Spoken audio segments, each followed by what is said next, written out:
Walai wazitaya kuwa walai minunde wangu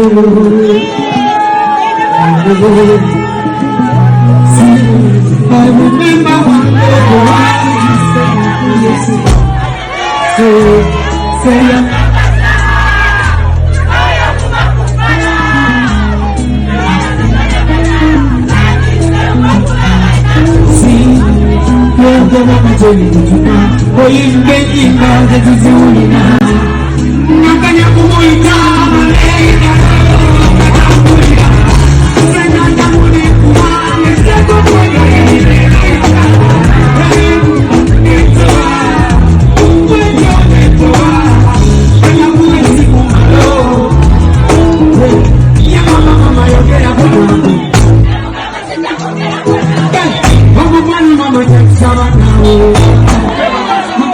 afande ino mije ku stage kutana na mujuna tuna pressure zini kuna Uganda aina nitafayo pakana pakana kutaka ku pressure kugeti makambe mama tulipati leo tuna ku pressure ina mataka mtwala wali ina mataka kumpa tukana na munjie na zini na njani amwela mo music no kati ndio mateka ngenge Really? Here. Aku akan mana kita bukan.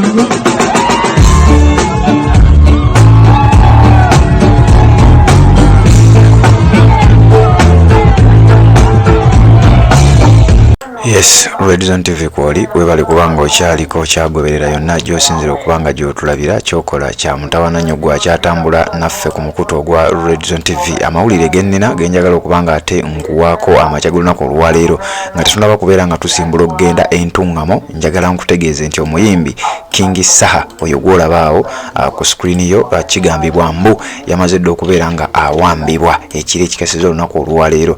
King Saha ono kigambibwa nti abadde ayina ekivvulu ewantu ewamu era mu kivvulu kye abadde agenda maaso n'okubeera nti apafominga abasajja ne bamulyawo era tannategeerekeka wa we bamututte tannaba kubanga ekifo kye bamututtemu kitegeerekeka. King Saha tewali muntu amanyi nsonga emuwambizza wabula olw'ebyo byazzenga akola byazzenga ayogera jjukira abadde mukwano nnyo gwa Robert Kyagulanyi Ssentamu era mu ntambula ezimu naddala mu countrywide tour eno King Saha abaddemu nnyo era ng'atambula ne Robert Kyagulanyi Ssentamu yonna gy'abadde araga.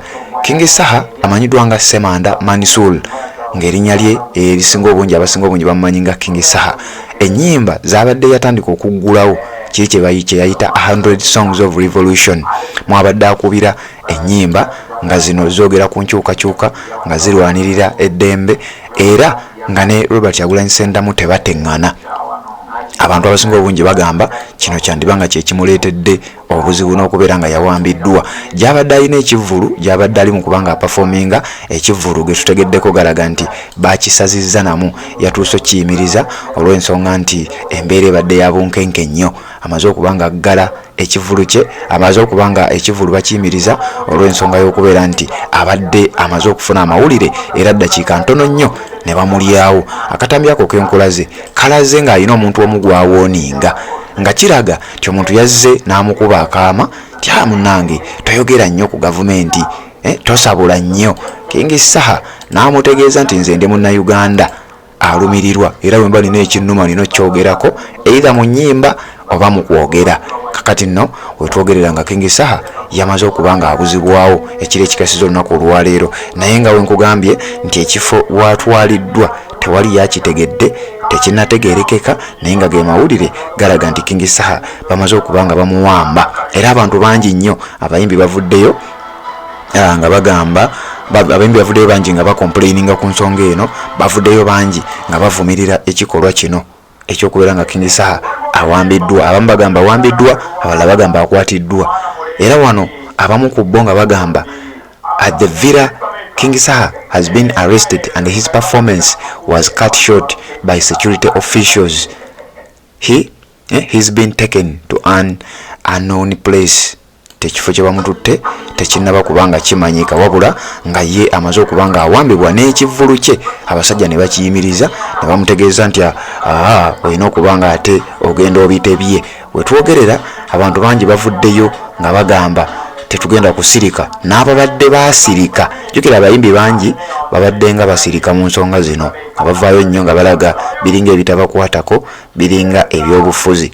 Naye kigambibwa nti kati olwaleero batandise okubeera nga batya, era bangi bavuddeyo nga beebuuza ki ekiddako ddala. Bwe baba nga bawambye King Saha tugenda kubanga twogera ki? Kati abayimbi bangi bavuddeyo nnyo nga bavumirira gavumenti ne poliisi ekikolwa kyekoze ekyokubeera nga ate bawamba King Saha okumutwala mu kifo ekitannaba kubeera nga kitegeerekeka.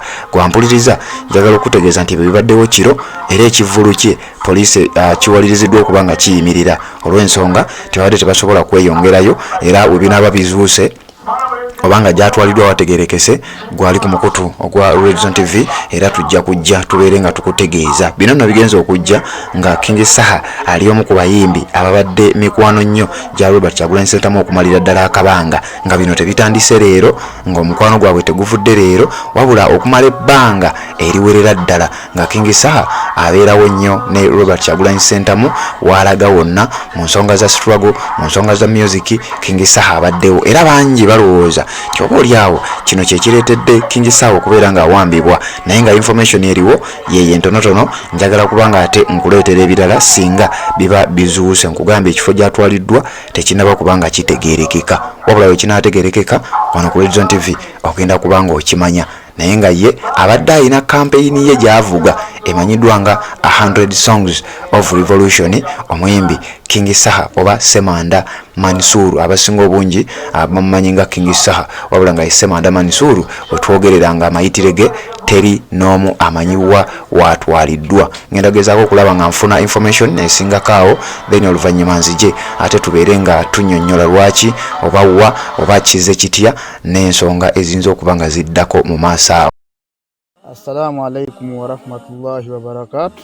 Amanya n'eddoboozi Haji Abudu, omusomi w'edduwa. Nkola ku nsonga ez'enjawulo, emirimu nga gikutataganyeko, ebyenfuna byo nga bidobonkanye, ne oba oli bweru wa ggwanga emirimu gyakucankalanako.